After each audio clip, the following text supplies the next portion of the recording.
You know how some small towns have those urban legends? You know, the ones about serial killers, or about some old house that some creepy old guy used to live in. All that stuff.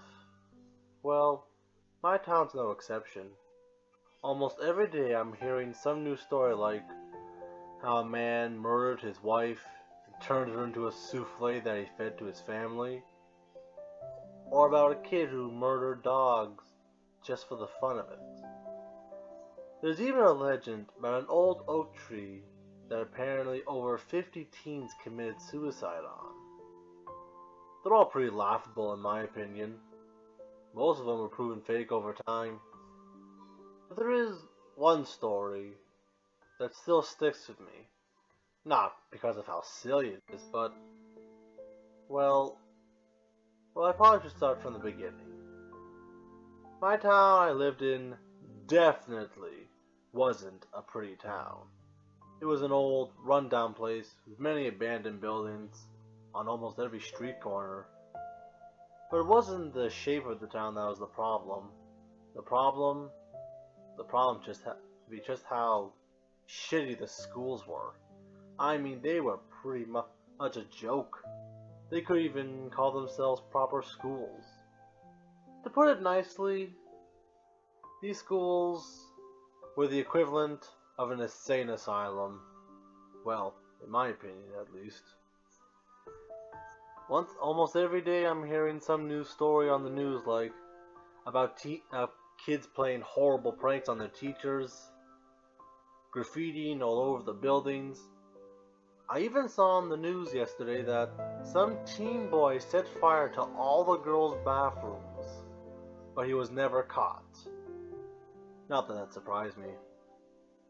I thought nothing could top that, but there was one story I heard that did. I must be getting ahead of myself. At that time, I was living in a small apartment with my girlfriend at the time, and I was suffering from sleep problems, and she suggested to me that I would try going for nightly walks, something that she used to do as a kid. And so I gave it a try, and a couple of weeks went by, and I surprisingly enjoyed it. I enjoyed walking along at night, breathing the cool, clean air. It was actually quite relaxing. So, one foggy Saturday night, I decided I'll go for a little walk, and I decided I would take a trip to the school field, just for the heck of it. It was a quiet, muggy night out, but the only sound I could hear was of my own footsteps. They made a sort of thumping sound when they hit the concrete, and it echoed throughout the quiet street. Thump, thump, thump. For the first 15 minutes, that's all I heard. But I quickly forgot about it as soon as I came to the field. It was small, but surprisingly well maintained. It had full green grass all along with no brown patches despite the heat we had. It had well cut, well trimmed in hedges that went all around the field. And it had daisies all around in a perfect straight line. And even had what looked like a brand new stainless steel football stand. I give the school credit, despite its reputation, they know how to keep their appearance. So I walked along the field and admired all the amazing little details they added. For example, they had a plaque right by the stands that said, "In honor of our team, go Riders." It made me chuckle at first. I was just about to get ready to go home when I heard something in the distance. It sounded like someone was crying. It was hard to hear at first, but it got louder and louder. It sounded like it was coming from behind the stands. So as I walked towards it, I called out in a soft voice, "Hello? Is someone there?" As soon as I said that, the crying stopped. So I called out again, "Are you alright? Do you need help?" As I said that, I peeked around the stands, and I saw what looked like a young teen girl with blonde hair wearing a black dress. I couldn't see her face, so I inched closer to her. She wasn't making a single sound, nor even a single movement. I was about to call to her again when I turned my head because I thought I heard something behind me. And when I looked back, she was gone. I looked all around, but there was no sight of her anywhere. It's like she vanished from the face of the earth. So confused and even a little frightened, I walked my way home. The next morning, I couldn't get the image of that girl out of my head. Many thoughts went through my head, such as, why was she crying? How was she able to vanish without me noticing? All these thoughts and more pounded in my head all morning. So then I decided, since it was Saturday and the schools would be closed, I'll take a little trip back down to the field to see if I could find out anything about this mysterious figure. So I went back to the field, looked all around where I was, and I even retraced my steps to exactly where I was standing where I saw her. But the only thing I could find was some footprints of where I was standing. But where the girl was, there was nothing. No footprints, no bent grass, no anything. I stood there for a moment puzzling on what I might look for next, when I heard someone yell out, "You looking for something, kid?" It scared me half to death. As I turned around, I saw, surprisingly, my old English teacher, Mr. William. He was now, to another surprise, the school janitor. Apparently, a few years ago, he got into a fight with a student over a nasty prank. And, well, let's just say the school board didn't like what he did to the kid. But that's another story. He walked up to me and said, "Well, you lose something?" So, I told him the truth. I told him about what I saw last night. About the girl, about her crying. After I finished telling him, his eyes widened, almost like he saw a ghost. He turned to me and said, "You shouldn't be snooping around things you don't want to know about." He started to walk away, so I grabbed his arm and said, "What do you mean? What shouldn't I be snooping at?" We bickered back and forth for what felt like a good hour, till he finally sighed and said, "Very well, but remember, you wanted to know." So he grabbed my arm, and we walked into the school. He took me to the school storage unit that he was using as a private office. He sat me down right beside his desk, and he pulled out an old-looking yearbook. It said, "Class of 1964. He opened up the book. They pointed the book at me and said, "Is this who you saw last night?" I looked down. I saw a picture of an 18-year-old girl named Rebecca Connor. He looked at me and said, "Well, is this who you saw?" I looked at the photo again, and to my absolute shock, that girl was wearing the exact same black dress that I saw last night. It was almost unmistakable to me. I looked up at Mr. William and said, "Who is she?" He looked at me with such sad-looking eyes. It looked like he was about to start crying. He took a deep breath and said, He used to be a student here. He told me that Rebecca was arguably one of the prettiest girls in the whole school at that time. Even though she wasn't the most popular, she was very kind and got along well with people. Everyone seemed to like her, all except her old boyfriend, Jeff. Apparently they broke up only 3 days before the school's annual end-of-year dance. Apparently Jeff was known for his extreme temper.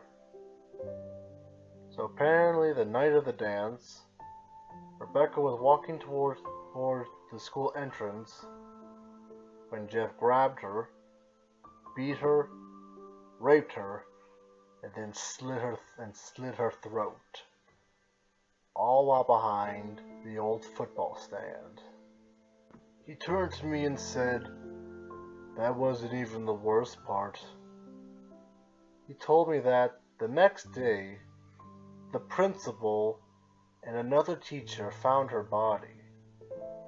But instead of telling the police, they grabbed her body and they hid it in an old abandoned classroom. They threw her in there like she was a bag of trash, covered all the windows, and then barricaded the door with old lockers. To this day, no one knows where that old classroom is, because all the old blueprints were destroyed. It's believed that the classroom was eventually demolished, and whatever evidence was left is all but gone. I was absolutely speechless when he told me that. I turned to him with a horrified look on my face and said, "Why? Why would they do something like that?" He looked up at me, with tears running down his eyes, and said, "Because I found out later on that Jeff, her old boyfriend, was the principal's son." Then he said, apparently the principal was at the time a very wealthy man, and he didn't want his son to ruin his good reputation. The schools were a lot different back then, you know.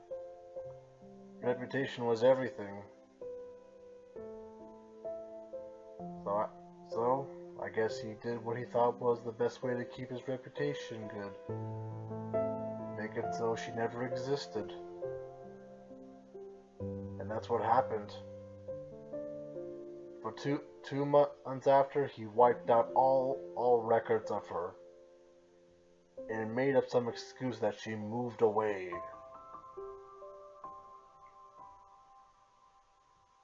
I was absolutely speechless.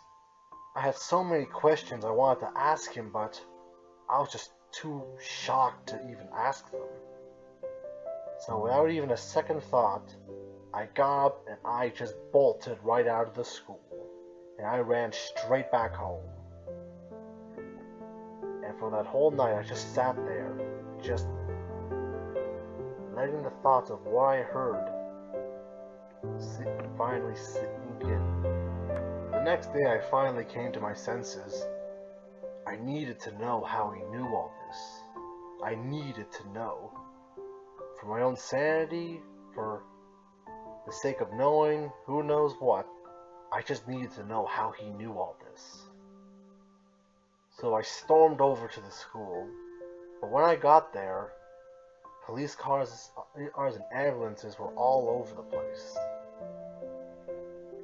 I went to one of the officers and said, "What happened?"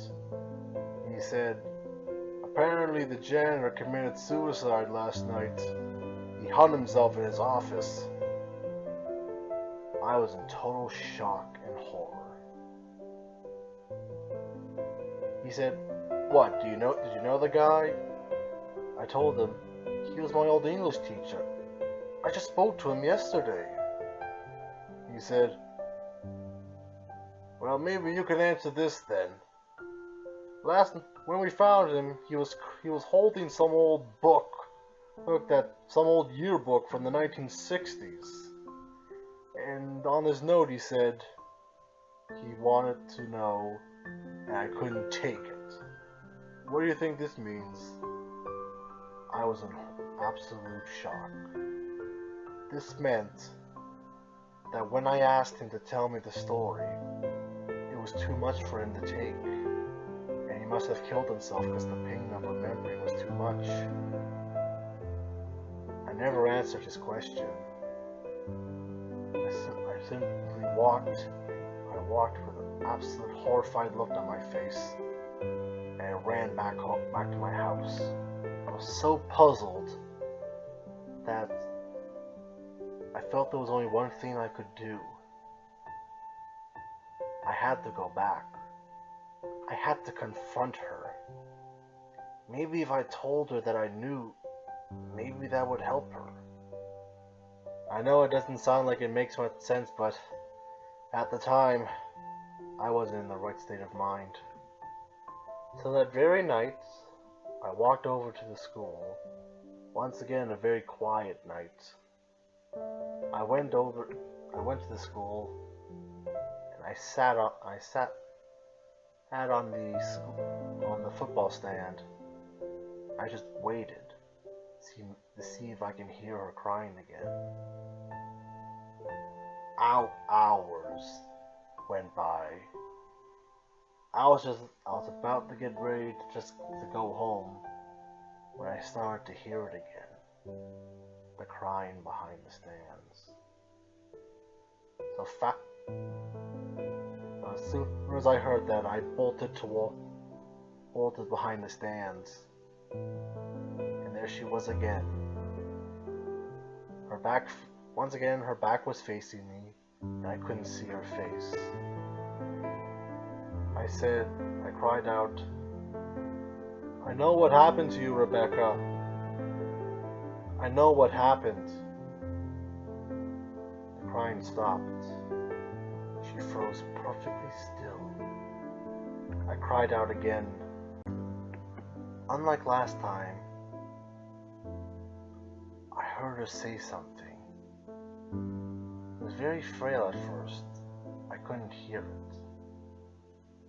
I went closer and said, "What was that you said?"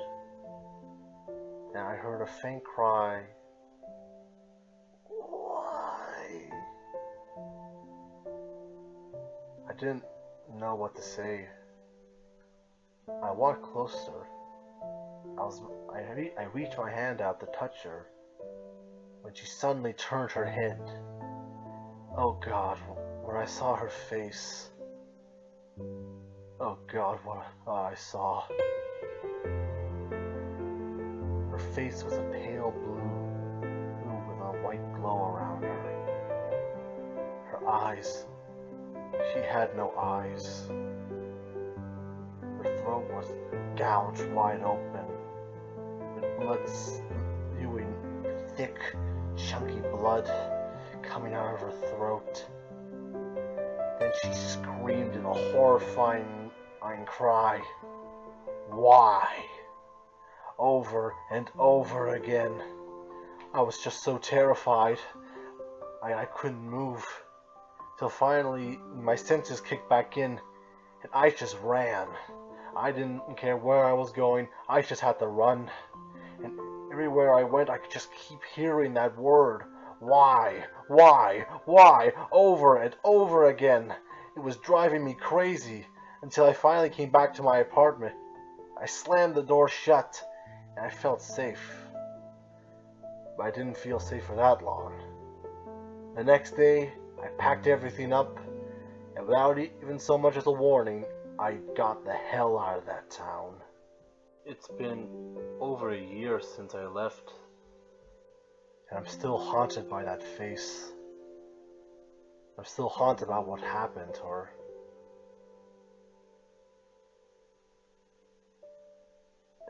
I almost never would have written this story, except for something that happened to me yet a few short days ago. I was sitting in my kitchen, and suddenly I heard what sounded like clawing at my front door. I went to see what it was, but as soon as I grabbed the door handle, it stopped. As I opened the door, I saw that a single word was carved into my door. One word. It was carved with a red-black color seeping out of it. That word was, why?